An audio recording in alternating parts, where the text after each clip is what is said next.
Welcome to the MoChill Zone. Tonight we have another great show for you. First, we have Dr. Jaciara Johnson via Zoom, author of Baby Vet Loves Chocolate and local veterinarian who has a passion for animals. Then, after the break, Mott's and Chili sit down with Jordan Gones, Sacramento filmmaker and actor.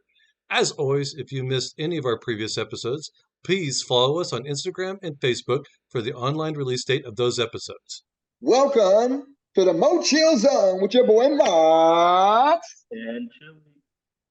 Chili Mokes. Okay, and we are graced today, blessed. We're really, really fortunate to have just an incredible person, a doctor, an author, a mother. I mean, what else she can't do? I can keep going down the list of things that she can do. And she wrote a great book. Dr. Jaciara Johnson. Let's give it up for her. Yes. Woo! Hi there. How are I'm you? Dr. Jaciara Johnson, and this is the book that he was talking about right here. I don't know if it's in reverse in the camera, but No, it's good to be here. It's good to be here. You're awesome. You're awesome. Okay, so first off, we're talking off camera, and I was asking you about your practice and how it is being a veterinarian, and how's that going first off, before we get into the book. Well, it's going pretty well, actually. I'm definitely learning the new ropes of being an owner and all the random roller coaster obstacles that happen, or pitfalls, locks not working in the midst of having animals that you have to examine, things like that. So learning how to pivot and adapt to that, which is like a new skill set and a career in itself. But enjoying it so far, definitely building our clientele, learning about increasing our search engine optimization, adjusting our media profile so that we are accessible, searchable, things I don't think about when I am, doing a spay or neuter or pulling foxtails out of wounds and stuff like that. It's not something that you usually think about. So it's definitely a new kind of view of things. That's awesome. Okay, so can you tell the people where if they wanted to come and bring their animal or their significant I like to say their family member in to see you? Where could they find you at? It's okay. Some people's animals are their significant other. It's okay. No shame at all. Yeah, we're actually in Folsom. Okay. We're in Folsom, California. We are part of the PetSmart Veterinary Services. So we are locally owned. We are not actually corporate owned, locally owned, independently operated veterinary hospitals owned by veterinarians that are in the PetSmart spaces. And so we can provide not only help through there, guiding clients there. We help with the PetSmart Pets, and we're on 2705 East Bidwell Street, Folsom, California. And I also do, of course, dogs and cats. I definitely have an interest in wellness, preventative care. I love dermatology, which is definitely the season right now with allergy season. And reproduction is also an interest of mine as well. Okay, that's awesome. We really appreciate that because, hey, you know what? Doing great work. We really do appreciate it because we're both animal lovers. So yeah. It's awesome. More about the business model. Michael, we can't hear you. Is it Banfield, or is it you have? I can't hear you as well. Sorry, can you hear me? Yes, I can hear you better now. So I was wondering, are you associated with Banfield, and is that? We are not. Okay, I know, and that's like the first question you get. A lot of the times our phone calls are, kind of separating ourselves, because Banfield is a corporate ownership that did originally have a partnership with PetSmart. But as they started exiting out and emptying the spaces or deciding to make their own standalone businesses, PetSmart realized with that empty space that they had really benefited from having a veterinarian. And so I think after COVID and having to kind of adapt to those emptiness, they decided, let's create a company that can help veterinarians or new owners establish themselves with less risk and with support, but still give that kind of mom and pop private owned feel, but still having the support and network and connection of the PetSmart retail store. So it's kind of a good mixture. I don't know. Some people will say it's kind of like I don't know. I think in and out used to be kind of like independently owned, Yeah. and so they have like independently owned franchises almost. It's kind of like that, but I can operate and do whatever specialty I want. I could do whatever medicine I want. They're just really there to support. They've helped with recruiting, they've helped with marketing. But I can easily say no, I don't need any help. Like they've done stuff like put us on, on the map in regards to um like Google and business and like using the PetSmart reach for that. So that's helped a lot. You actually own the business. You You're still a little bit off. Michael, we Maybe can't. the Yeah, microphone needs to be a little closer. your microphone is going low. Yeah, because we can't. You're in and out, buddy. We can't hear you. How about now? How about now? Yes, we can hear you. Yes, sir. Yeah. Okay. So I was just saying, do you own your own business and you work with Yes. them? Yes, I own my own business and I work with pets. So what we as PetSmart Veterinary Service franchise owners, we have to create our own corporate entity or business entity, depending on what state we are in. And then after that, we build the business under that name. So I have a DBA. So it's JJ Veterinary Services Inc., DBA PetSmart Veterinary Services of 54 of Folsom, pretty much. And like that's how we operate. Great. Great. Okay, so I'm sorry. Go ahead, Michael. I didn't mean to cut you I off. understand that's super interesting because I Yeah. knew about Banfield. I didn't know about like the shift they're doing. I mean, I think that's Yeah. weird. So the only thing similar is we're in spaces that maybe Banfield was, but Banfield hadn't been in my hospital for a while, actually. So they actually remodeled them and everything, did some of the construction, revamped some of the newer things. But that's really the only similarity, that we're in PetSmart. And we have the choice of taking care of PetSmart pets depending on our knowledge of those animals, because those are more exotics. I don't know if you guys know the term for exotics for us includes pretty much all pocket pets, whether it be Gotcha. reptiles, birds, small mammals and rodents, those things like that.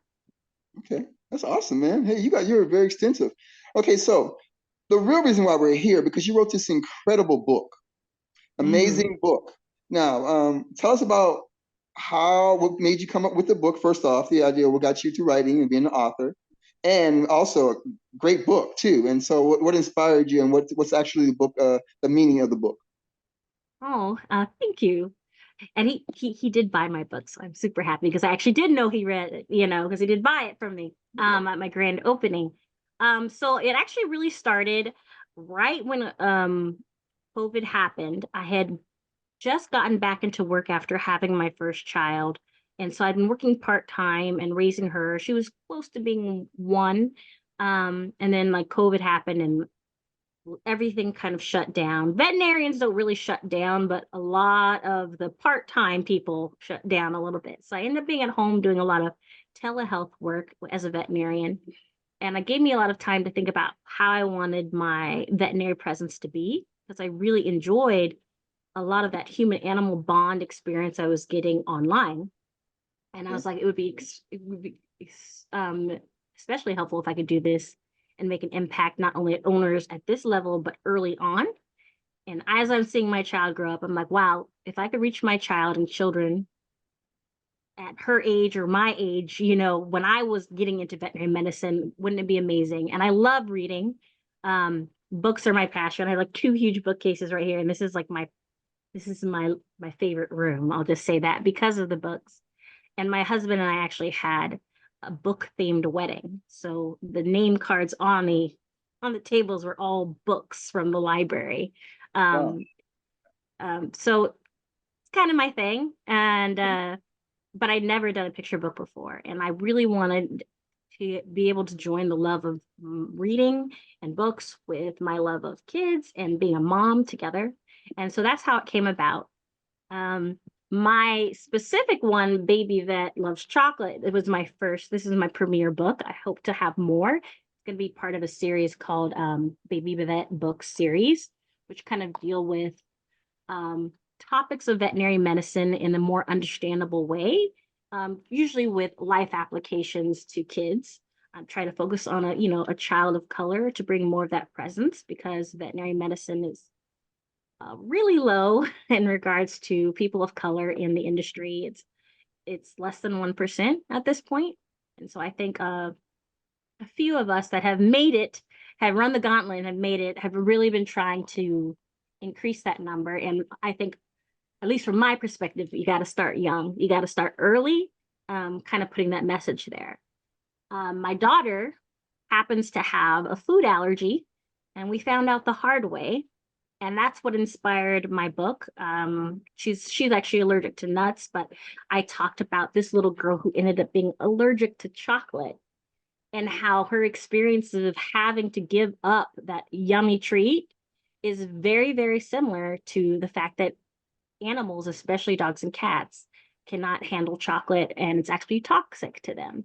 And so I kind of parallel the similarities of that, that little story of her experiencing that with having animals deal with that, and explaining the process of what chocolate toxicity is in veterinary medicine. I don't, not to be like, maybe I shouldn't say it. If we need to cut it out, we'll cut it out. But I like that she actually got her chocolate in the end with her little Yes. We were watching a dog named Coco, so she's also chocolate. Yeah. Yes, exactly. I'm like, and Coco could have been a good name too. I was like, maybe I'll be a little direct with this one. But Coco's like a perfect name as well, and very popular in veterinary medicine too. We often joke about how many Cocos we have in our patient profiles. Really? Brown labs. Yes, I have had like 3 Cocos come to me in a day of of appointments and clients before. And so, and it comes in waves. I don't know. Maybe it's kind of like fashion design. You know, this is the year of Cocos. This is the year of Bellas. This is the year of Luckies. You know, it just depends. Definitely. That's awesome. Yeah. So have you always wanted to write a book, or did you just what inspired you to really want to get into? I know you were a reader, but was anybody in your family who wrote, or I mean, like that's what I'm trying to find out. Yeah. No, actually, I had never even thought I could write a book. But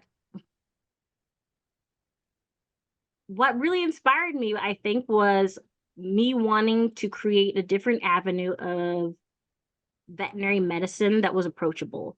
Because I was experiencing that in telehealth, right? This is like a new environment, having to be able to explain veterinary medicine across a video. And I'm like, how easily I can move that to a book. You know, with the right help. I'm not the best, drawer, so I had to get some illustration help there and find a really talented person. And Renike is super talented.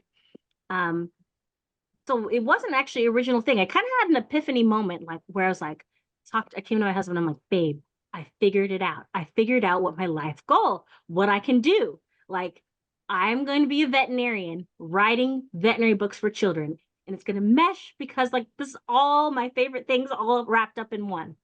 And I was like so happy. It was like fireworks moment. So it was not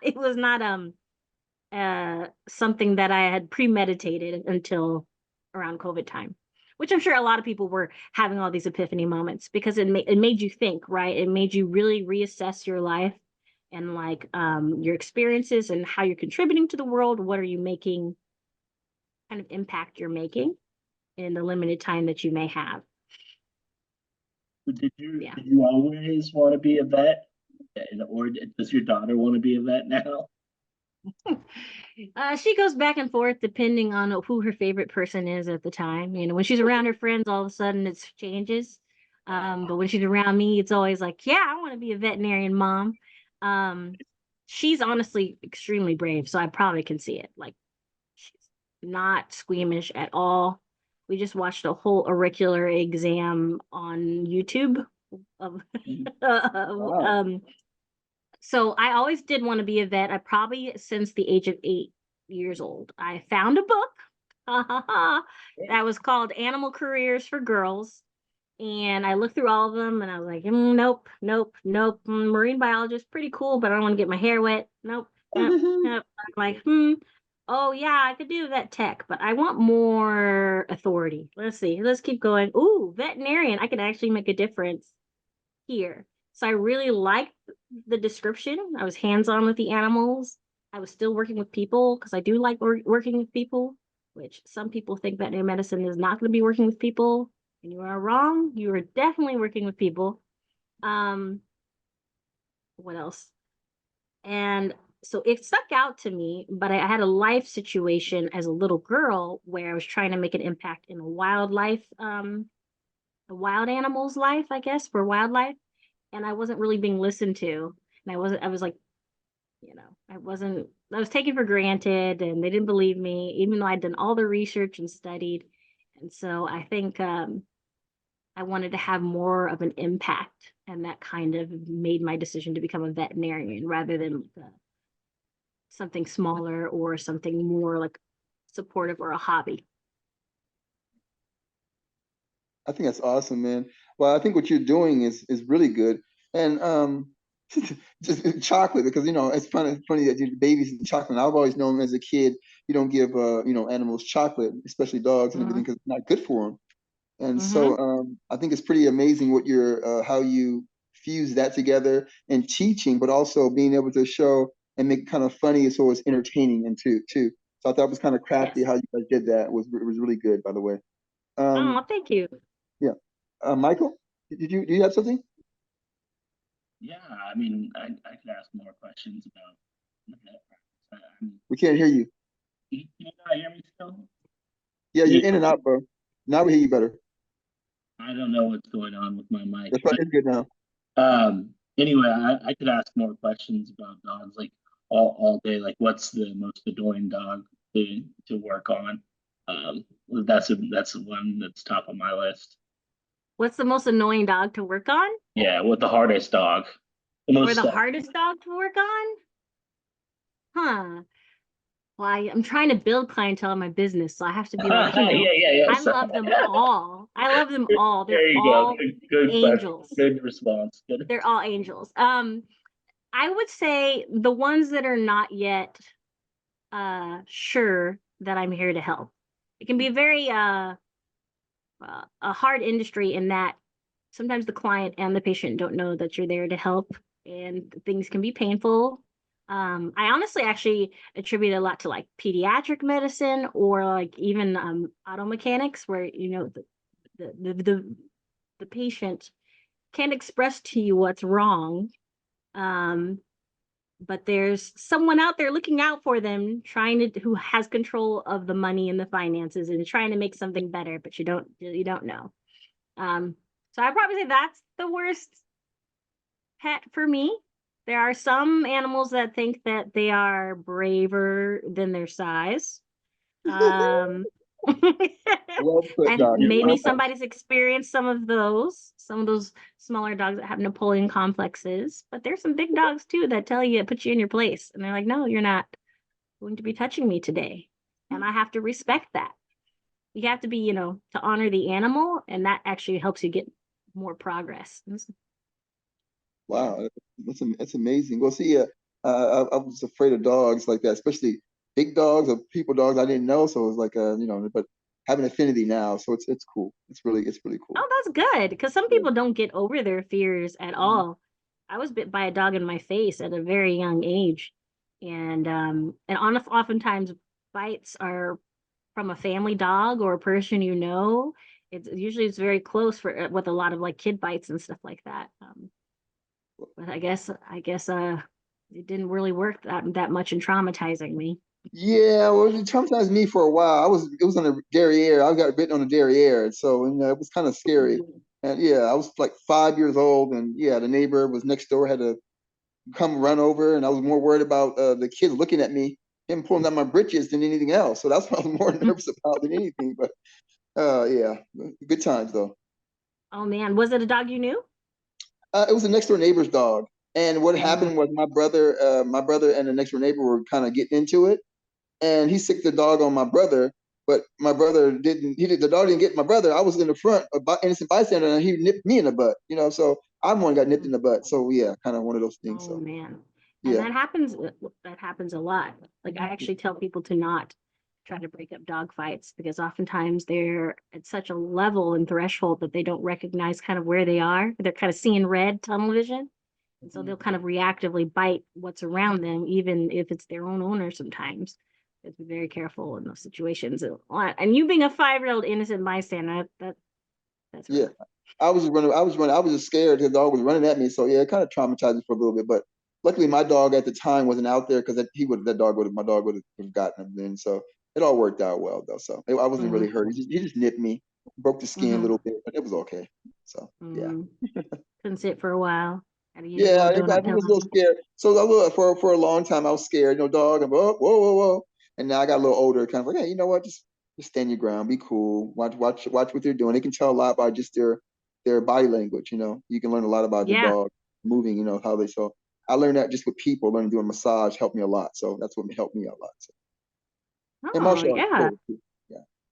So yeah. I actually, a couple of my friends are afraid of dogs, and their first experience was with my dog, because I actually didn't get a dog till I was 16 years old. And that's partly probably why I like animals so much too. It's kind of like you want what you can't have, Right.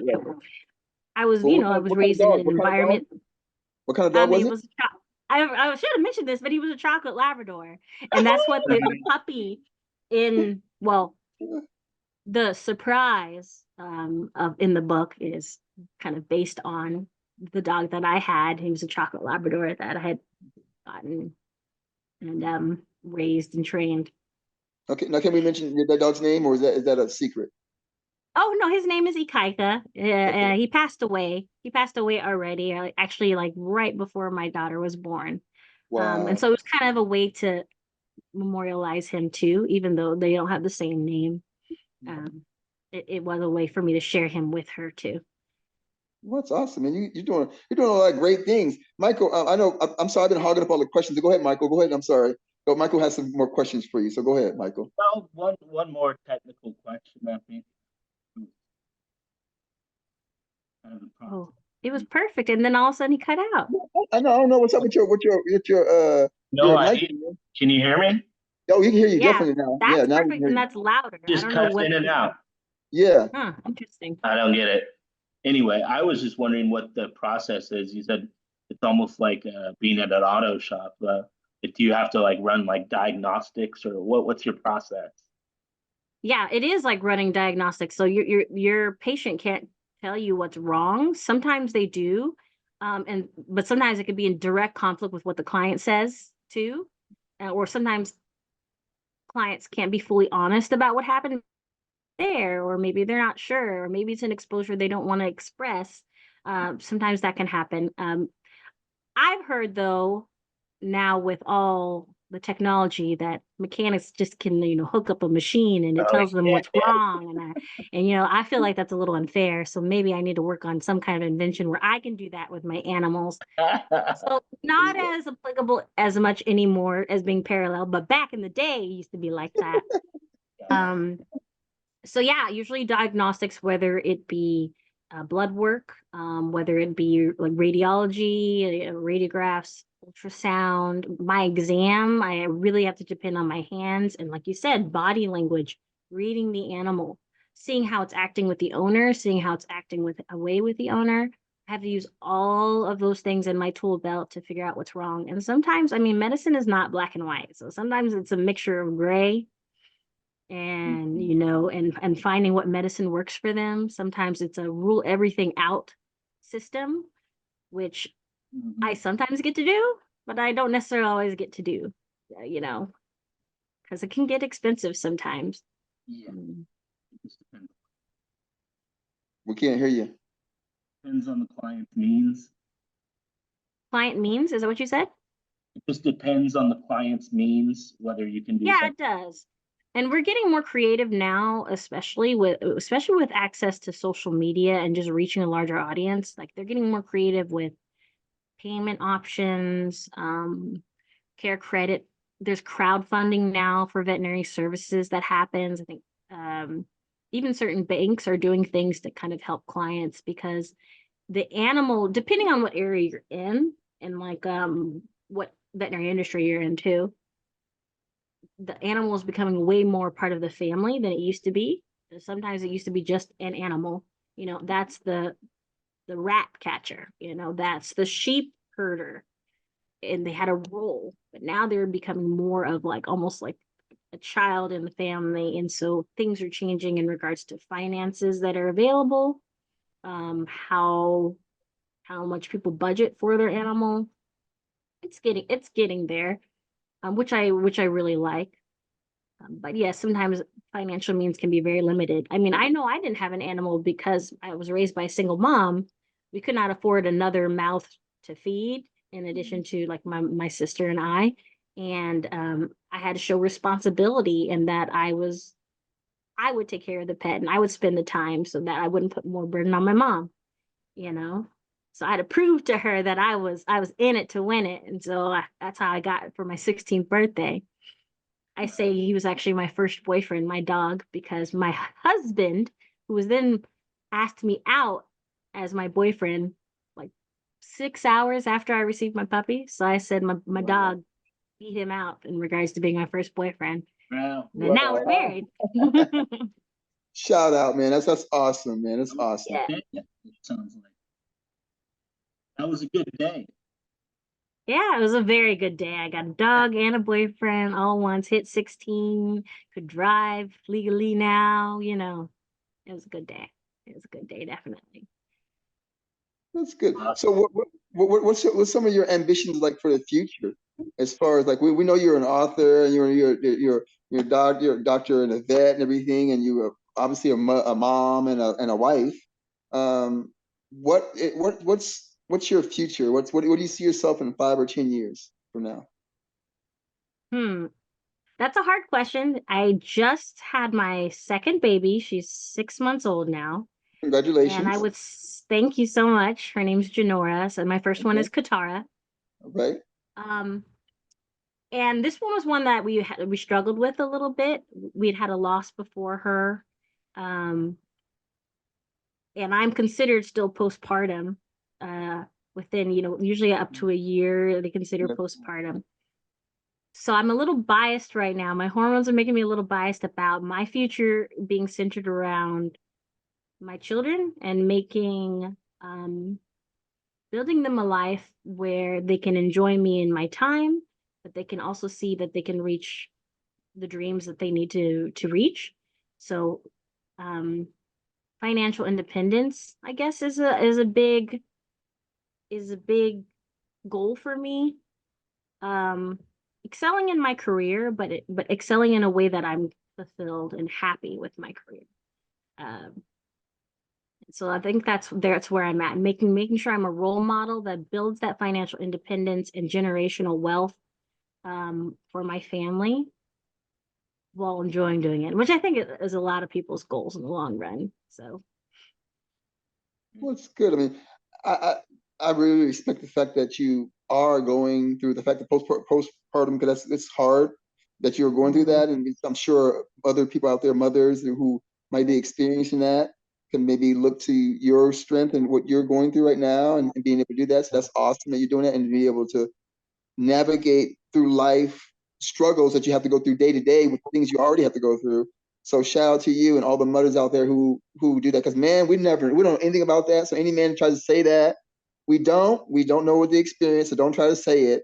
We can never be that experience of a woman, so we just can try to understand. So yeah, but I shout out to you, and yeah, I appreciate you letting people know that, because somebody out there is gonna be able to help someone else out there too. So we appreciate you. Yeah.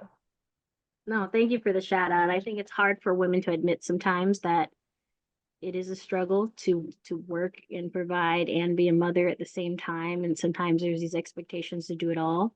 And it's okay to want something for yourself, and it's okay to still want to be there, with your family as well. And knowing and recognizing that it's hard, and admitting that it's hard and not going to be perfect, which I learn every day and I struggle with every day. Well, we're looking forward to the next baby vet book coming out, so you gotta keep us posted. Thank you. Yeah, and if you guys have any recommendations for topics that you really would like to see in book form, I'm definitely open to it. I have my own ideas, but obviously if the crowd is asking for something, I am definitely willing to provide. So my dad is on the board of SPCA, and he's pretty involved. I was thinking maybe we could, get you like over there with your book or something. Oh, I would love that. So he's on the board of the SPCA. Yeah, I would love that. And actually, my clinics have been wanting to be on even the spay and neuter kind of roster for like Okay. if they. I know they've been having a lot of overflow and the Sure. shelters can't. So I'm definitely happy to help Yeah, out in both help areas. with that too. Yeah, in both areas. Right. Actually, I used to volunteer at the SPCA all the time as in Oh, high nice. school, and then I came to pre-vet, and then after I became a veterinarian, I started volunteering as a surgeon. When I could fit it in. I was volunteering as a surgeon for the SPCA too. Yeah. One thing personally, I don't know if we can air this because it's about my job. I work for a senator, and my senator. Just don't mention his name. You're good. You should be okay. Just mention his name.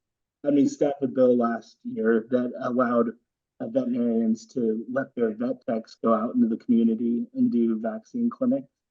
I just wanted to give a little plug on that. You can let your vet techs go out and set up remote clinics if you feel comfortable with it. I didn't know that. Like in California? As of last year, yeah. That's very cool. I know they were, they had passed the veterinary tech exam and wellness exams for them handling some of that.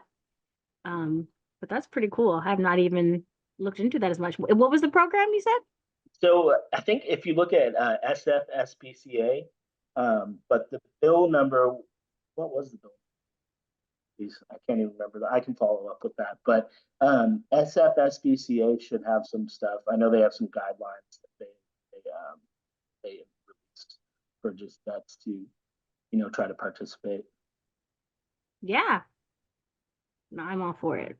Definitely all for it. Making veterinary care accessible, is really needed right now. Seriously. I mean, there's just such a huge backlog at the shelters of all sorts of things. Well, I do think from the educational standpoint, there does need to be some improvement in like how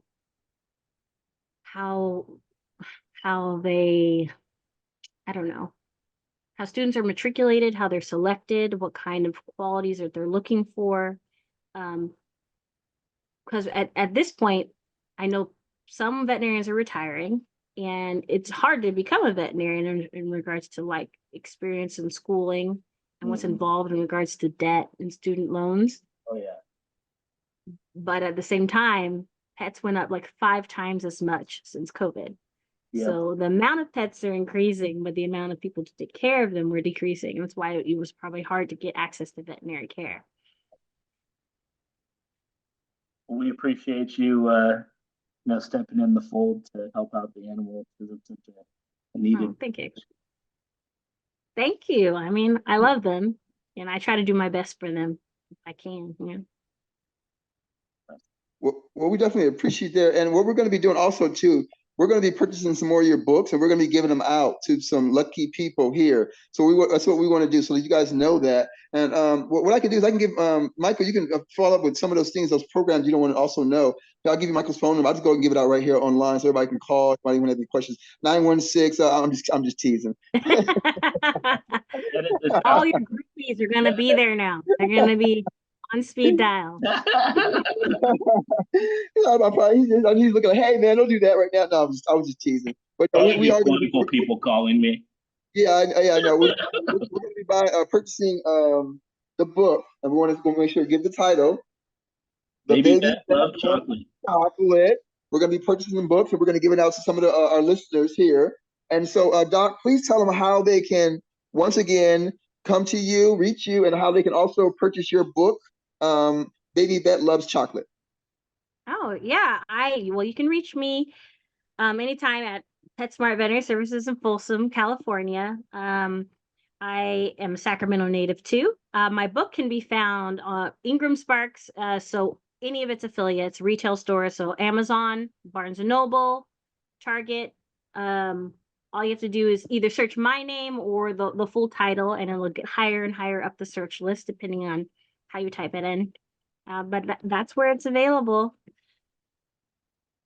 I also have a website, www.babyvetbooks.com, where you can get a little bit of information about my process and me, and maybe potentially as things progress, hints about what future books will be. But right now, I will say it's been on hiatus a little bit as I've been getting this new clinic up. So apologize if it doesn't have all the updated stuff on the website yet. Well, that's because you're busy, so that's a good thing. That's not a bad thing. It's Yeah. not a bad thing. Yeah. Yes. Well, what we're gonna do, go ahead, Mike. Before you say something, Michael. What we're gonna do is we're gonna make your also make your link and your information available on our website, so they can go to our website, MoChillProductions.com, and then we'll be able to have that information. They can click on it and go right to your information. So we'll make that available. You send it over to us, and we'll do that. Yeah. So we really appreciate you. Go ahead, Michael. I'm sorry. Oh no, I was just gonna say we appreciate it. Look forward to seeing you when you got a new book. Well, thank you so much. I'm really excited. I hope it makes an impact. I hope it gets some reach. I mean, I don't have any I didn't have any big expectations for the book, but I do want to hit a child like me who's at 8 years old reading about animal careers and being like, I can do that, or I another brown person like me Right. did that, and seeing them some way reflected in the stories that I write. It just brings me joy, and that's enough for me, just reaching one. Beautiful. Well, that's awesome. And there's so many people in Sacramento, and that's so important that we have the people know here that we have a lot of talented people here in Sacramento, and that that's very important. And so what you're doing is going to reach so many people because it's a good book, and it's it's amazing, and I'm really blessed and thankful that you took the time out today to come on our podcast and to share your blessings with us, your talents, and also give us a little bit more knowledge about animals too that I didn't know about. Today I learned something new. So that's awesome, and I really appreciate that. So I'm sure I'm gonna have to be speed dialing you now for more questions now that we have a Coco. Oh over yeah, here. Don't get me on my veterinarian soapbox, okay? I'll Yeah, talk your ear off. Yeah, I think you have to put us on a bill there or coming up for now, because it's probably going to be like, Doc, I got another question about her. She's having some trouble here and trouble there. Yeah, so that's awesome, man. No, thank you so much for having me. Thank you for your patience and dealing with my mommy veterinarian schedule and getting me in there. Appreciate it. Sometimes those little germ buckets get you and they make you sick for 2 weeks. Yeah. And then take you out. So I really appreciate you guys finding the time and being flexible with me and just putting a little bit more light onto everything. No, we really appreciate you because it's for you to bless your talents with so many people. And it's very important. It's something that's important to me because the kids are our future, and animals are, it's important. I mean, who doesn't like animals? I mean, you got to, so it's like two of the most important things in the world for people that brings joy to people. You're giving something back to them, and you're also giving to the world. And I'm always for that. And so we're thankful. You can they can find her. So please, you guys, go and get the book, purchase the book, Baby Vet Loves Chocolate by Dr. Johnson. And we love her. Yes, please go shout out, and you can go see her and Folsom. Go get the book and go see her. Go get your dog, your cat. Go check it out. Okay, we love you guys. All right now. Thank you. Thank you so much. Much love. And hey, you can come back anytime. Any other stuff you got to say, grace us anytime you want to come back and grace this public with us with your talents. Feel free to come back anytime you want. Oh, thank you so much. I will. Okay. I will. I enjoyed it. Thank you very much. Now you have a good day. And tell her husband and family I said hello, by the way. Oh, I will. I will. Okay. All right. Bye-bye. That was part 1 of the MoChill Zone with Dr. Jaciara Johnson. Stay tuned for part 2 with Jordan Goins coming up next.